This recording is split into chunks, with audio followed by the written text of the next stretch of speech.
볼가강은 러시아의 소부 지역에서 발원해서 카스피해로 흘러드는 강으로서 그 길이가 3,530km이며 유럽에서 가장 긴 강으로 되고 있습니다. 볼가강으로는 눈 녹은 물과 지하수들이 많이 흘러들고 있으며 봄에는 그 물량이 제일 많아지고 여름에는 평균 수위로 된다고 합니다. 볼가강으로는 약 200개의 강이 흘러들고 있으며 강오구 부근에는 삼각주가 이루어져 있습니다.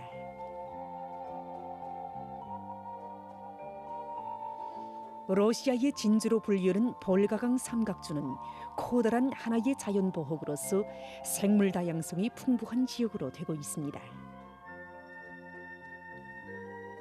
이곳 삼각주는 유럽에서도 가장 큰 내륙 삼각주로 되고 있습니다. 그 면적이 6만 7천 헥타르에 달하는 삼각주에는 63종의 300여 가지에 달하는 식물들이 자라고 있습니다.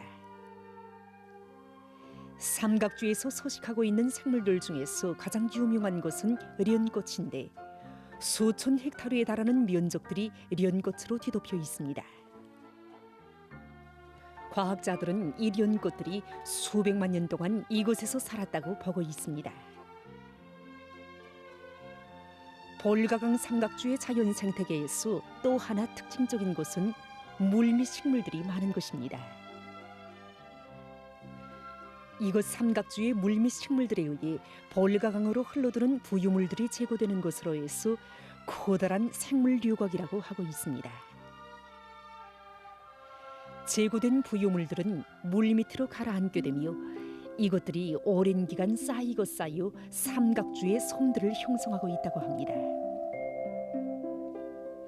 이런 과정이 계속되면서 볼가강 삼각주는 계속 넓어지고 있다고 합니다.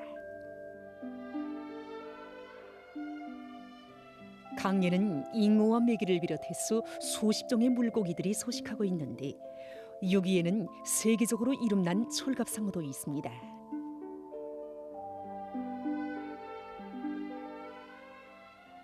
이곳 볼가강 삼각주는 수많은 새들의 보금자리로 되고 있습니다.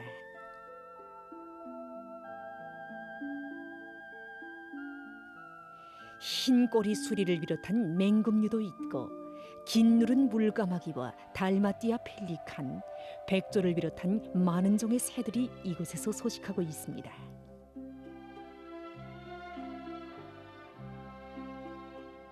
그 무게는 무려 수십 킬로그램이나 된다고 합니다. 놀라운 것은 이 둥지들이 물속에서 뗏목과 같이 떠다닐 수 있게 만들어진 것입니다. 펠리칸들은 자기들의 둥지를 얕은 물속에 만들어 놓는데 이렇게 만들어진 둥지를 필요에 따라서 임의의 장소로 옮겨간다고 합니다.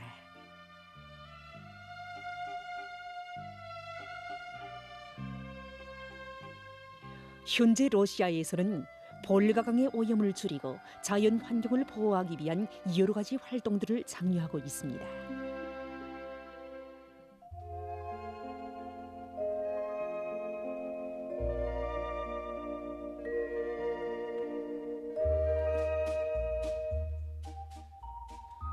최근 중앙아메리카에서 몇십 년 동안에 량서류들이 급격히 줄어들어 그 원인을 해명하기 위한 연구 사업이 진행됐다고 합니다.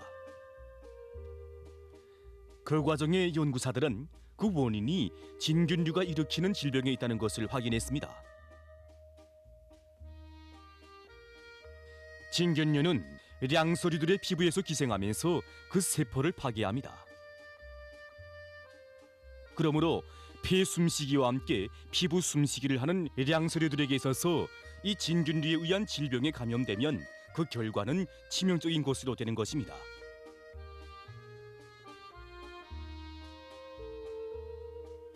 현재 연구사들은 량서류들을 절멸의 위기에 몰아가는 위험한 진균류의 특성을 밝히기 위한 연구를 심화시키고 있습니다.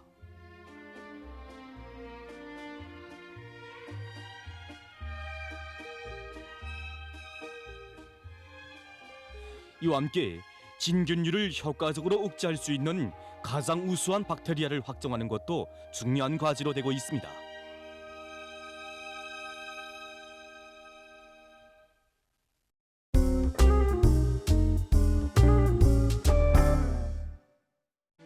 우주계의 푸른 행성으로 불리우는 지구. 지구는 신비로운 자연 현상들로 가득 차 있습니다. 이런 신비로운 자연 현상을 만들어내는 힘에는 지구의 옷이라고 할 수 있는 대기의 힘도 있습니다. 무서운 돌개바람과 태풍, 폭우와 폭설, 번개와 같은 거대한 자연 현상들은 다 지구의 대기 속에서 일어나는 자연 현상들입니다. 지구의 대기는 이처럼 무섭고 파괴적인 자연 현상을 일으키는 반면에 지구의 생명체들을 보호하고 지구를 푸른 행성으로 존재하도록 하는 중요한 역할을 하고 있습니다. 그럼 이 시간에는 지구 대기의 구조와 그 역할에 대해서 먼저 보기로 하겠습니다.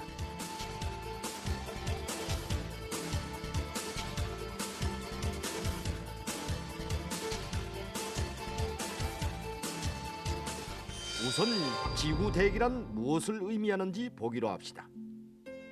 지구 대기라고 할 때 지구 중력에 의해서 지구와 함께 회전하는 기체를 말합니다. 그 지구 대기를 여러 층으로 갈라볼 수 있는데 대륙권, 성층권, 중간권, 열권, 바깥권으로 나누어 볼 수 있습니다. 만약 지구에 대기층이 없다면 지구는 아마 다른 행성들과 마찬가지로 생명도 물도 얼음도 없는 메마른 행성으로만 존재할 것입니다. 화면에서 보시는 것처럼 지구의 겉면을 덮고 있는 대기층을 한 곳에 모으면 그 체적은 지구의 5%밖에 안 되지만 그 역할은 대단히 큽니다. 여기서도 제일 중요한 것은 대륙권입니다. 대륙권은 생명을 보호하는 층으로서 지구 겉면에서부터 약 10km 높이까지를 말합니다. 그러므로 지구 대기의 역할에서 대륙권의 역할은 가장 중요하다고 말할 수 있습니다. 대륙권은 대기 질량의 80%를 차지하고 있으며 수증기도 이곳에 집중되어 있기 때문에 구름들은 모두 대륙권에서 형성됩니다. 그러므로 대륙권을 단순히 공기층으로만 볼 것이 아니라 하나의 대양과 같이 생각해야 하는 것입니다. 결국 우리는 공기의 바다 아래에서 산다고 볼 수 있습니다. 대륙권에서는 자체의 소용돌이도 일어나고 나는데 그 하나가 바로 돌개바람입니다. 화면에서 보시는 이 돌개바람은 시간당 300km의 속도로 회전하는 거대한 바람입니다. 대륙권은 또한 바다처럼 파도도 가지고 있습니다. 이 구름은 오스트랄리아 상공에 나타난 세계에서 제일 큰 대륙권의 파도입니다. 이 파도의 두께는 2km나 됩니다. 대륙권에서는 바다에서처럼 파도 타기 기교도 할 수 있습니다. 지금 이 사람이 대륙권에서 수직으로 떨어지지 않고 바다에서처럼 자유롭게 파도 타기를 할 수 있는 것은 대륙권의 공기 흐름 덕분인 것입니다.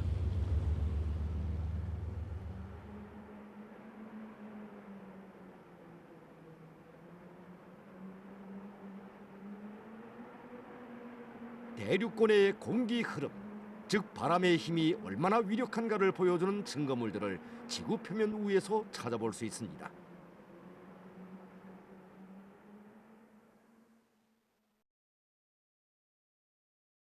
화면에서 보시는 이 모래바위들의 모양은 대륙권의 공기 흐름이 남긴 것입니다. 마치 바닷물이 일으키는 파도 모양 같습니다. 그러나 이것은 물과 같은 액체가 아니라 바람이 만들어낸 조각품인 것입니다.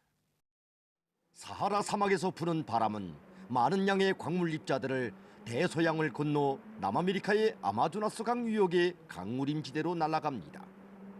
대륙권의 바람에 의해 해마다 사하라 사막에서 아마조나스까지 4천만 톤의 소금과 광물질들이 운반된다고 합니다. 사하라 사막에서 날아오는 광물질들은 아마조나스 강 유역의 강우림지대를 더욱 무성하게 해주는 원천으로 되고 있습니다. 그러나 대기가 지구에 주는 가장 큰 영향은 날씨를 변화시키는 것입니다. 날씨의 변화는 태양의 열에 의한 공기 흐름에 의해 일어납니다. 미세한 바람이나 사나운 폭풍이나 모두 대기 속에서의 열의 이동과 관련됩니다. 이 위성 자료는 석 달 동안의 날씨의 변화를 보여줍니다. 태양의 열은 바다에서 물을 증발시켜 구름이 형성되게 합니다. 육지와 바다, 빙하의 호상작용으로 대기가 일으키는 날씨의 변화는 복잡하고 예측하기가 힘듭니다.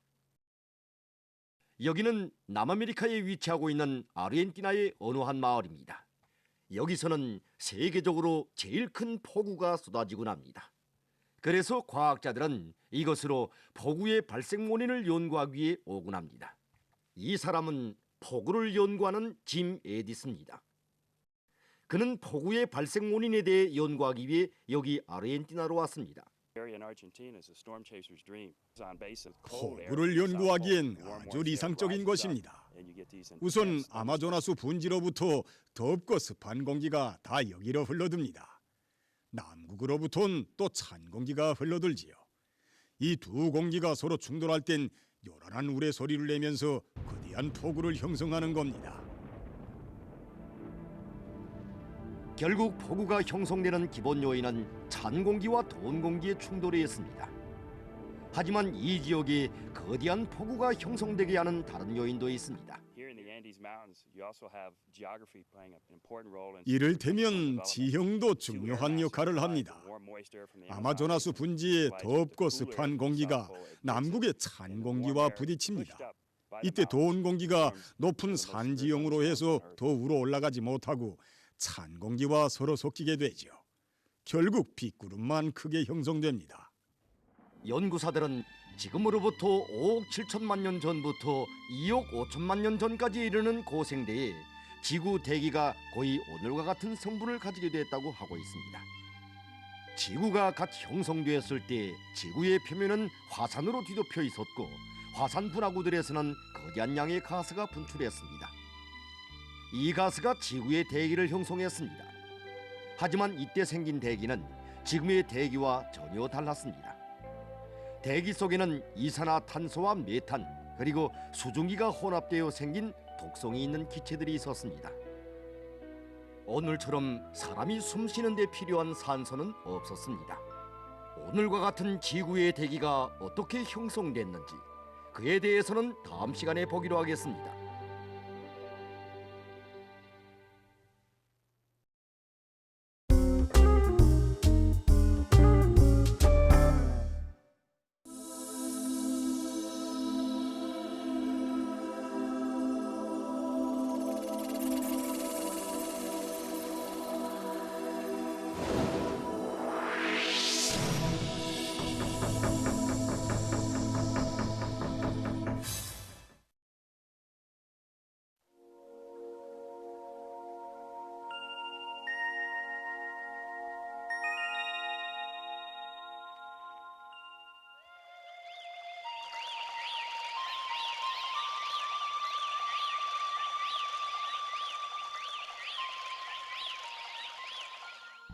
류승종은 평안북도 용변군 읍에 위치하고 있는 역사 유적입니다.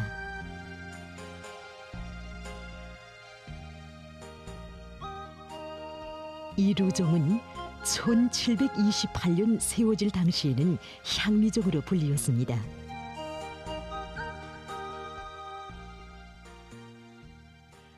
그 후 륜못 한가운데서 모란봉, 용변의 달들은 구경, 남산의 해지는 경치, 약산 동대에서 들려오는 구송진 피리소리, 훈련장에서 들려오는 무소리 키는 소리 등 용변이 아름다운 6가지 운치를 감상할 수 있다고 해서 류승종이라고 불렀습니다.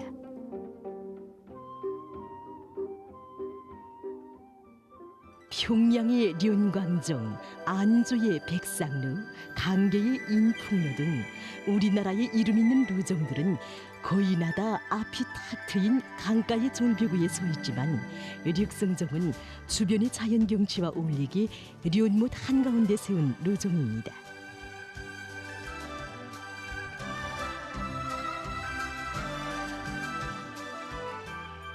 류승종은 다른 건물에 비해서 구조와 장식이 단순하고 소박하지만 건물 평면과 지붕 구성이 독특한 것으로 돼 있는 아담한 건물입니다.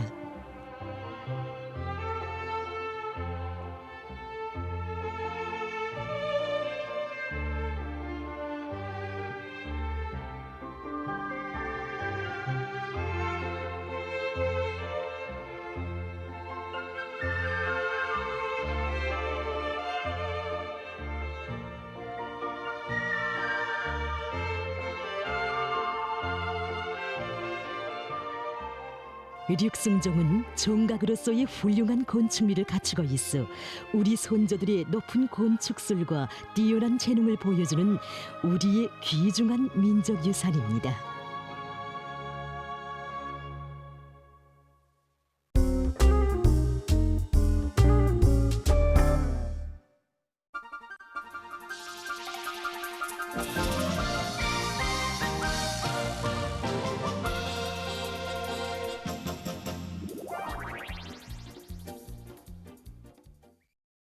난 이렇게 생각하오.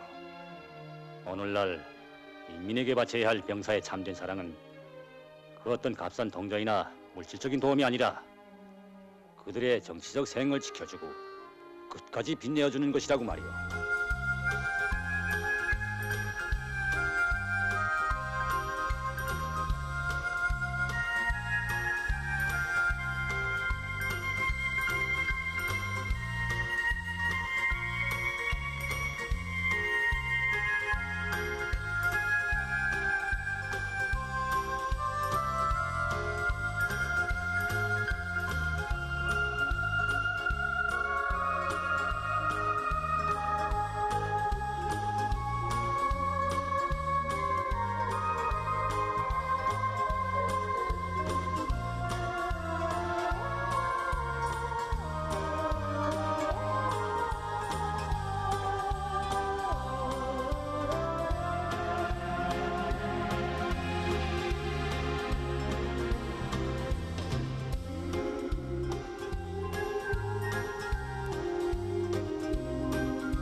여기서부턴 고구려따이다.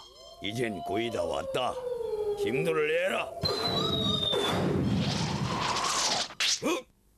대감! 대감! 대감! 대감! 정신 차리시오, 대감!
이 시간에는 자녀들의 키 크기를 관심하는 많은 부모들을 위해서 어린이 용량 관리에서 중요한 몇 가지 문제를 소개해드리겠습니다.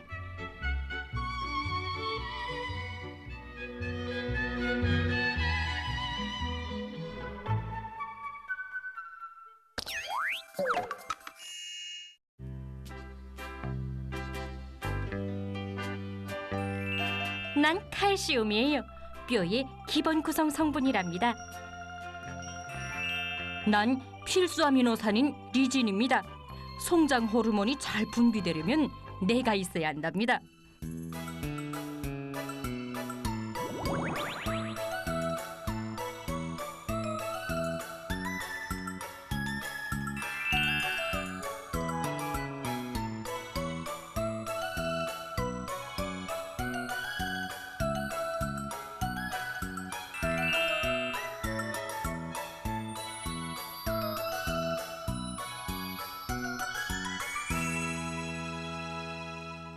키 크기에 필요한 물질은 우리뿐이 아니랍니다.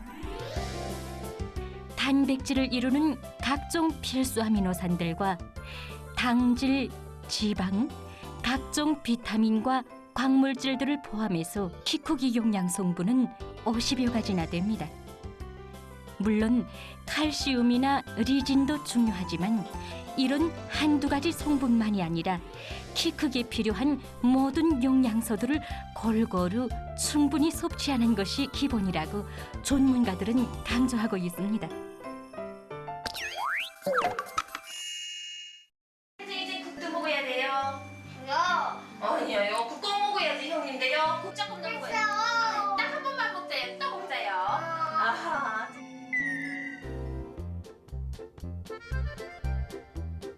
편식은 어린이들의 용량이 어느 한쪽으로 치우치게 하는 용량 섭취의 불균형을 초래합니다.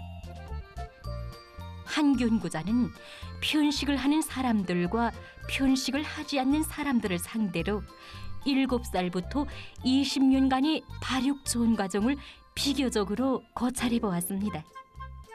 결과 편식조의 최종 키가 비편식조의 최종 키에 비해 폭 작다는 결론을 얻게 됐는데 남자는 7.65cm, 여자는 4.7cm나 작았다고 합니다.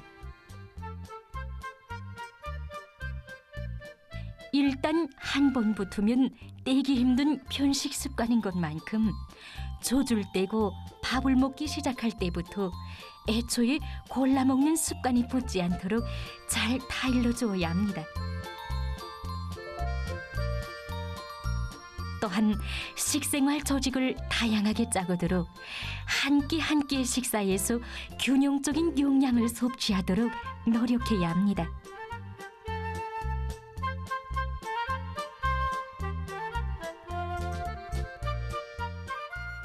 키 작은 아이들 보게 되면 밥을 적게 먹는다, 또 잠을 적게 잔다. 특히 아침에는 막 그저 겨우 일어나가지고 먹지 않고 학교에 간다. 아침에는 무조건 하루 식사량에서 30%를 해야 됩니다. 이 30%를 왜 꼭 먹어야 되나? 아침에는 우리 보면 오전에 아이들 공부할 때 에너지가 많이 소비됩니다. 뇌수에서는 이 몸에서보다 에너지가 6배 소비됩니다. 이 많은 에너지 소비를 아침밥 안 먹고 가보십시오.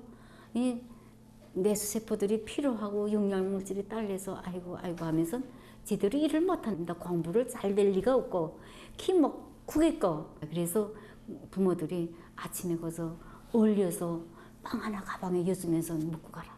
또 사탕 하나 여주면서 가면서 먹으라. 이러지 말고 아침에 제 시간에 깨워서 가볍게 운동시켜서 입맛을 돋구게 한 다음에 밥을 충분히 먹고 가게끔 이렇게 잘 자식을 해줘야 됩니다. 이렇게 습관 붙여놓으면 그 다음에 또 잘 먹습니다. 중요한 것은 아이들에게 아침 식사뿐이 아니라 어느 한 끼도 건너지 말고 제때에 정확히 식사하는 습관을 키워주는 것입니다.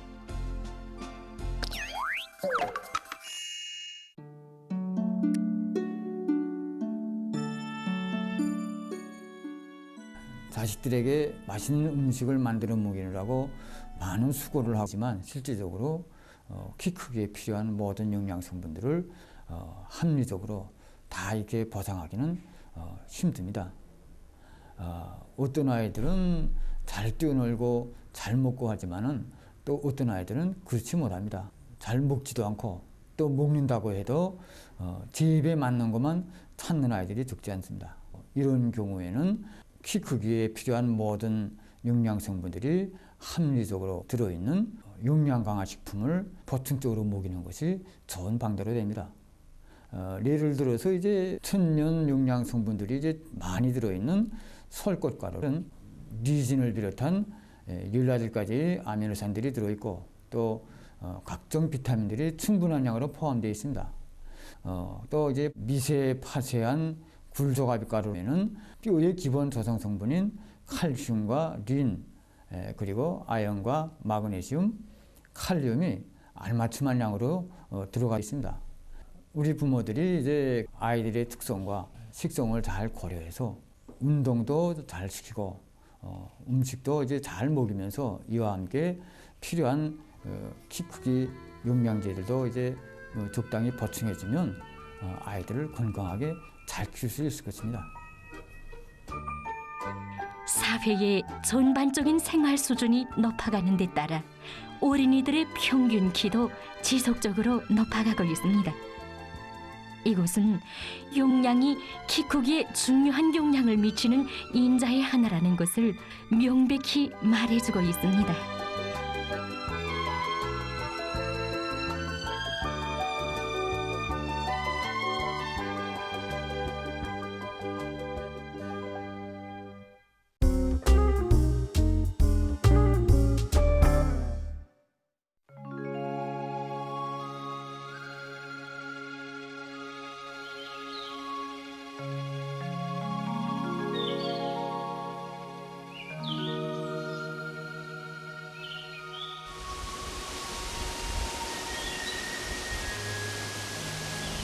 이 땅에도 흘러듭니다. 빛과 공기와 물이. 이것은 그 어느 생물체에게나 절로 잘해지는 자연의 혜택이라지만 그것이 류다른 자양분이 돼서 이렇듯 감미로운 색과 향기, 맛을 이루어내고 있으니 오늘 우리 이야기는 그 향기를 따라 펼쳐지게 됩니다.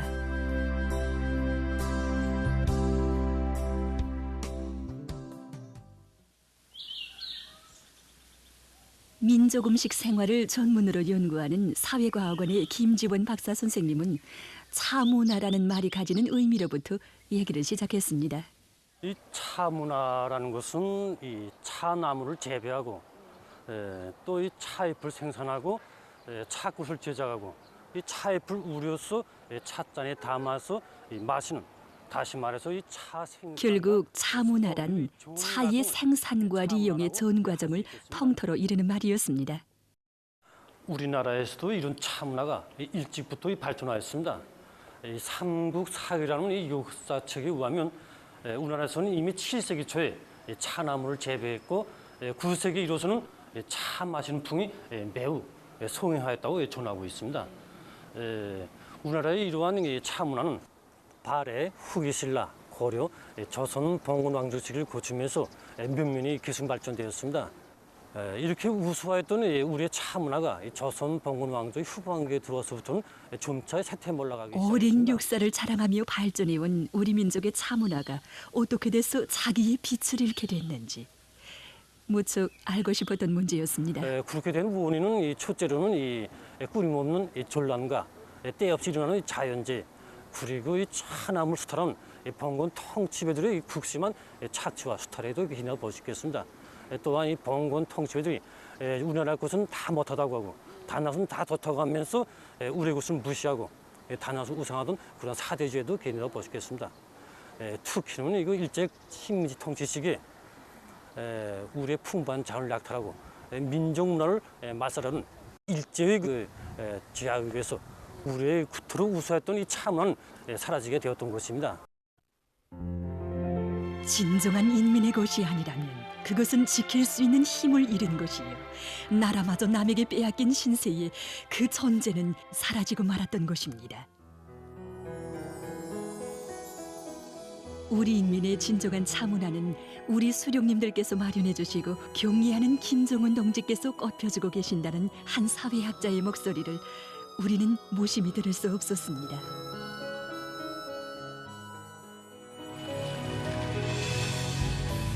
차창으로 흘러드는 6월의 햇살을 맞으며 우리 취재단은 지금 황해남도의 유명한 차 생산지로 달리고 있습니다. 차나무라고 하게 되면 원래 세계적으로 이올대나 아열대 농업성 일꾼의 말에 의하면 차나무는 이올대나 아열대 식물로서 북위 36도 이북 지역에서는 재배할 수 없는 것으로 되었다고 합니다. 그런 차나무가 우리나라 중부지대의 황해남도 강령군과 강원도 고성군에 뿌리 내린 때로부터 어느덧 수십 년 세월이 흘렀다고 합니다. 드디어 차나무들이 보입니다.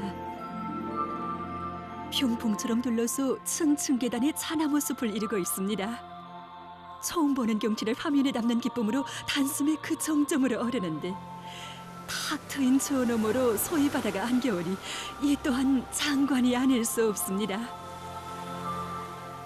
우리가 서 있는 이곳이 바로 강룡반도의 한 끝입니다.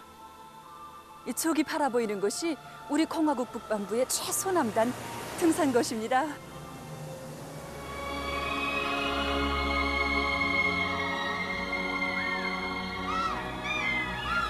등산고지 바라보이는 여기 바닷가 기슭이 바로 우리의 차나무가 처음으로 뿌리 내린 곳입니다. 우리는 여기서 차나무와 더불어 한 생을 바쳐오면서 차박사 선생으로 불리우고 있는 황해남도 농업과학연구소 실장 김린환 선생님을 만났습니다.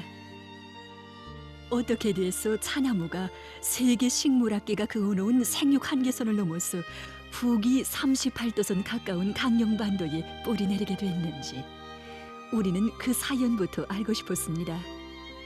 오늘의 이덕은 뭐 두말할 것도 없이 우리 위대한 수령님 덕입니다. 그때가 바로 1982년 9월입니다. 위대한 수령님께서는 그 어느 하나를 방문하시는 그 바쁜 속에서도 이모작 농사를 여야하고 온 일꾼들이 사업을 청취하시면서 동문회가 거기에 갔다가 차나무를 어떻게 재배하는 걸 보고 오지 못한 걸 보면 이거 창조성이 부족하다고, 우리 인민들도 어떻게나 꼭 차를 마셔야 한다고 하시면서 농업과학원에서 연구사업을 해야 되겠다고 이런 그 믿음의 가업을 주셨습니다. 연이어 그해 11월에는 우리나라에서 기후가 제일 온화한 바로 여기 강령 등암 땅에서 차나무 풍토순화 연구를 꼭 해야 된다고 이렇게 지점까지 잡아줬습니다. 그리고 그 다음에 4월 3일에는 저희들이 연구사업에 쓰도록 이제 차나무를 보내주셨습니다. 아직은 우리 사람들 속에 차에 대한 이해가 적었던 그때에 차 문화를 마음껏 향유하게 될 미래를 그려보신 위대한 오보이의 사랑이 그대로 행복의 씨앗이 돼서 이 땅에 뿌려졌습니다. 그러나 천수백 년 동안 원산지의 물과 토양에 익숙된 차나무를 38도선 이북의 우리나라 기후에 풍토 순화시킨다는 것은 참으로 어려운 일이 아닐 수 없었습니다. 린환 선생님은 차나무가 첫 겨울을 나던 때의 일을 잊지 못해하고 있습니다. 그해 온 겨울에는 낮에는 산에 가서 등거를 해오고 밤에는 그것을 숯불을 만들어서 하룻밤에 10번씩 숯불을 계속 교체하면서 이제 차나무 관리를 하고, 그러고 또 날씨가 사납고 바람이 세차게 부는 날이면 동네 사람들까지 다 동원돼서 이불도 내오고 모포도 내오고 하면서 그걸 얼어 죽지 않게끔 이렇게 관리를 했습니다. 그렇게 정말 성의를 다한다고 했는데 봄에 가서는 차나무 잎이 떨어지고 마니까 정말 그때의 심정을 뭐라고 표현해야 되는지. 이렇게 한 해 또 한 해 처음 몇 해 동안은 차나무를 조노식으로 판 구덩이에서 방막과 나래를 씌워주면서 자리벗고 또 몇 년 후에는 나래만 덮어주면서 추위에 적응시켰으며 1989년 봄에는 드디어 야외에 내다심게 됐다고 합니다. 그때 바로 이제 우리 노동신문사 기자가 내려와가지고 그걸 취재해서 기사를 노동신문 3년이나 냈습니다. 하마는 사연을 품어하는 듯 밤은 끝없이 깊어갑니다.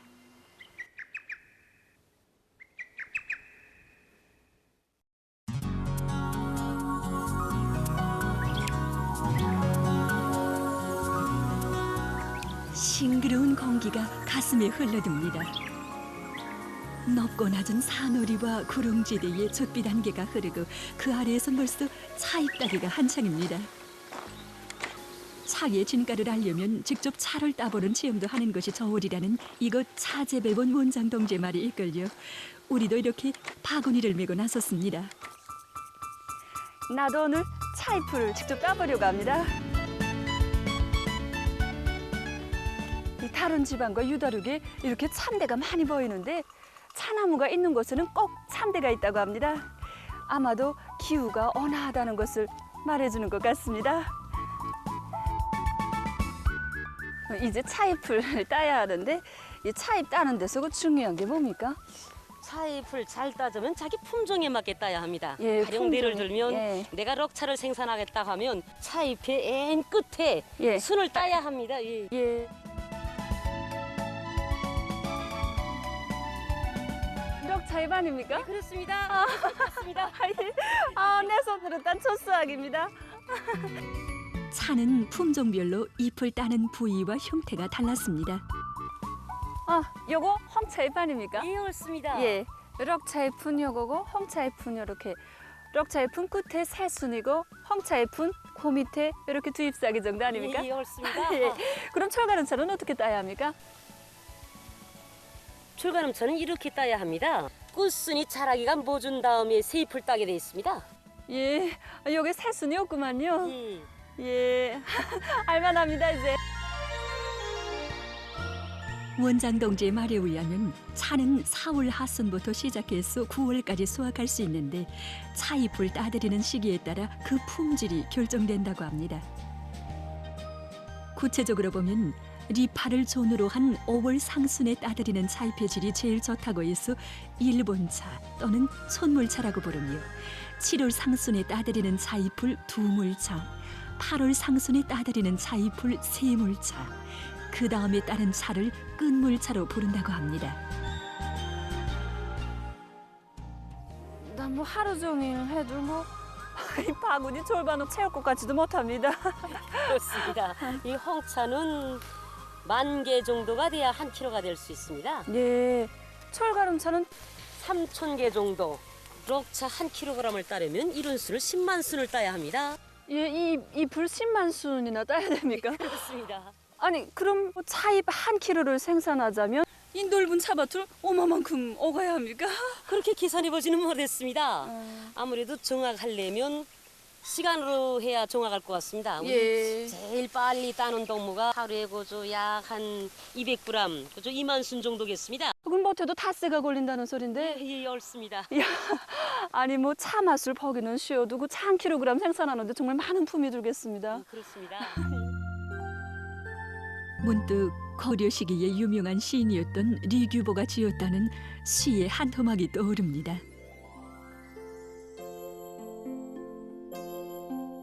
무엇하러 차는 끓여 맹물을 축내랴.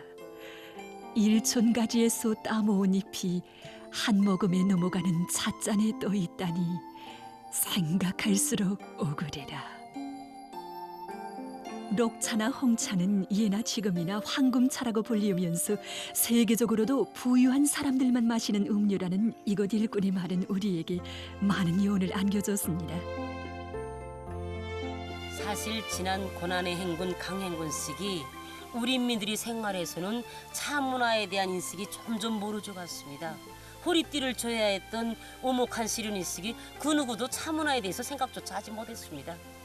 이 사실에 대해서 누구보다 가슴 아파하신 분은 바로 우리 장모님이십니다. 위대한 장모님께서는 몸소 우리 운종차 재변을 조직해 주시고 차밭 개간 문제 또 차 가공 문제와 차 재배 문제에 이르기까지 하나하나 구체적으로 세심히 가르쳐 주셨습니다.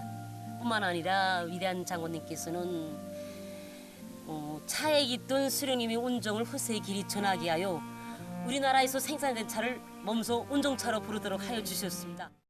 경의하는 김정은 동지께서는 우리 민들이 차를 다 마시게 하자면 철관차 생산 방향으로 나갈 때 대한 문제, 차 생산과 차 재배 면적을 누릴 때 대한 문제, 그리고 우리 민들이 차를 정상적으로 마시게 하자면 차 음료 공장을 건설할 때 대한 문제, 이뿐만 아니라 차 재배를 장려하고 또 차 문화를 적극 발전시킬 때 대한 문제 등 최근에만 해도 수차례 귀중한 말씀을 주셨습니다. 세상에는 차 문화로 이름 높은 나라도 많고 그 역사도 천수백 년을 헤아린다지만 그 기나긴 역사도 이렇듯 인민을 위한 위대한 사랑 속에 마련되고 길이 전해지는 차 문화에 대한 이야기는 알지 못하고 있습니다.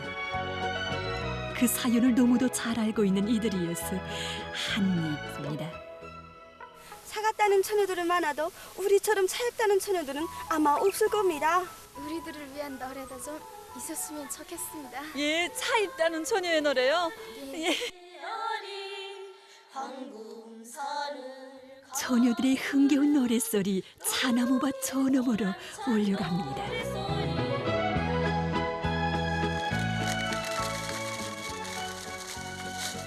여기선 차가공이 한창입니다. 차는 따드리는 것도 힘들지만 가공 공정 또한 품이 많이 드는데 솔과름차 생산 공정 하나만 보아도 햇빛에 시들리고 그늘에 놓아두며 발효를 시켜 열 처리를 하는 등 그 공정이 10여 가지나 됐습니다. 한 나무에서 따드린 차잎으로도 어떻게 가공하는가에 따라 맛과 향기가 전혀 다른 차를 만들 수 있다는 것이 우리의 흥미를 끄는데 알고 보니 차는 차잎을 발효시키지 않은 차, 완전 발효시킨 차, 졸반 발효시킨 차로 분류하고 있었습니다.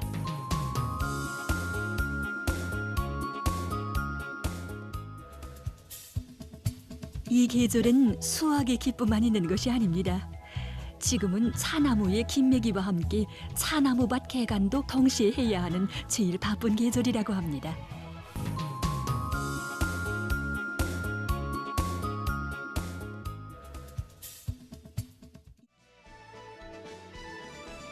(2009년 4월) 오보이 장군님께서 랭차라는 말은 원래 찬 차물이라는 뜻인데 홍차를 만든 다음 우려서 시원한 랭차를 만들어야 한다고. 그래서 사람들이 많이 오고 가는 평양역 앞에 이곳 식당에서 봉사하도록 해야 한다고 가르쳐 주셨던 것입니다. 이곳 일꾼의 말에 의하면 홍차 매대가 봉사를 시작해서 오늘까지 수많은 손님들이 즐겨 찾아오고 있으며 지금 같은 여름에는 찾는 사람들이 더 많다고 합니다.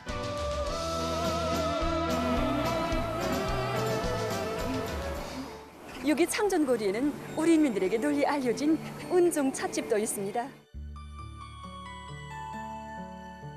생애의 마지막 해에 오보이 장군님께서 남기신 유훈들 가운데는 은종차와 관련한 사랑의 당부도 있습니다. 2011년 5월 새로 일도서는 여기 만수대지구 봉사시설구역에 은종찻집을 꼭 내와야 한다시며 우리 인민들에게 차를 마음껏 마시게 하시려던 수령님의 유문을 꼭 풀어드려야 한다고 우리 장군님 그처럼 간곡히 교시하시지 않았던가. 그로부터 꼭 1년 후에 우리의 경의하는 김정은 동지 오보이 수령님들의 료문을 가슴속 깊이 안으시고 이곳에 찾아오시어 수령님들의 뜻을 받들어 은종찻집 봉사자들이 봉사활동에서 성과가 있기를 바란다고 믿음의 말씀도 안겨주셨습니다. 안녕하십니까. 어서 오십시오. 네. 무슨 차 하시겠습니까? 철가름차 타주세요. 네. 지금 접대원이 철관음차를 타고 있습니다.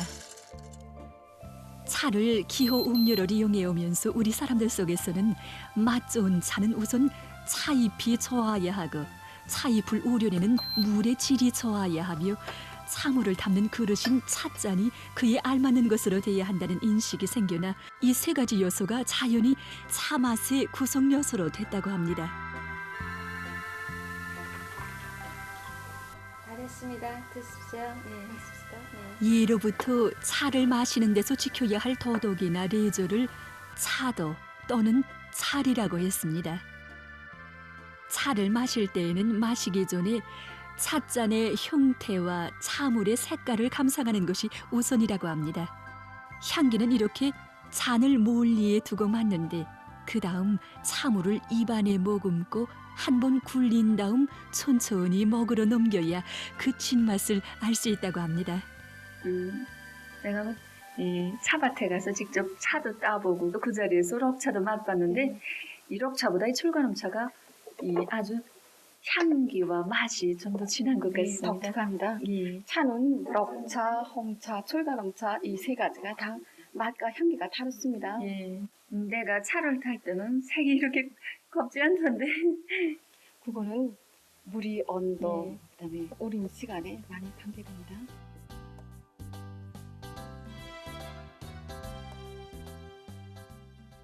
그럼 이 차를 온 시간에 마셔야 좋습니까? 저 식간에 마시는 것이 좋은 거로 되어 있는데 대체로 여기 오는 손님들이 오전에는 홍차를 마시고 오후에는 럭차를 마시는 게 좋다고 있습니다.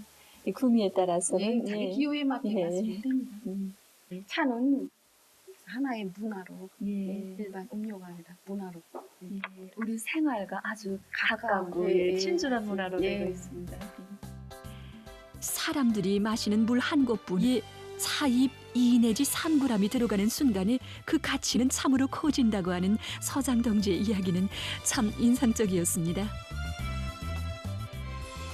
해당 부문 일꾼의 말에 의하면 이번에 당의 은정석에 각 도시군들이 은종차를 전문으로 봉사하는 찻집들이 새로 나오게 되며 바로 여기 은종찻집이 온 나라의 차 문화를 보급하는 데서 아주 중요한 몫을 차지하고 있다고 합니다. 우리는 은종차를 봉사하는 봉사자로만이 아니라 차 문화를 보급하고 선전하는 보급원, 선전원으로도 되고 있습니다. 우리는 이번 기회에 차를 즐겨 마시는 사람들과 차 봉사에서 좋은 경험을 가지고 있는 단위 일꾼들도 만나보았습니다.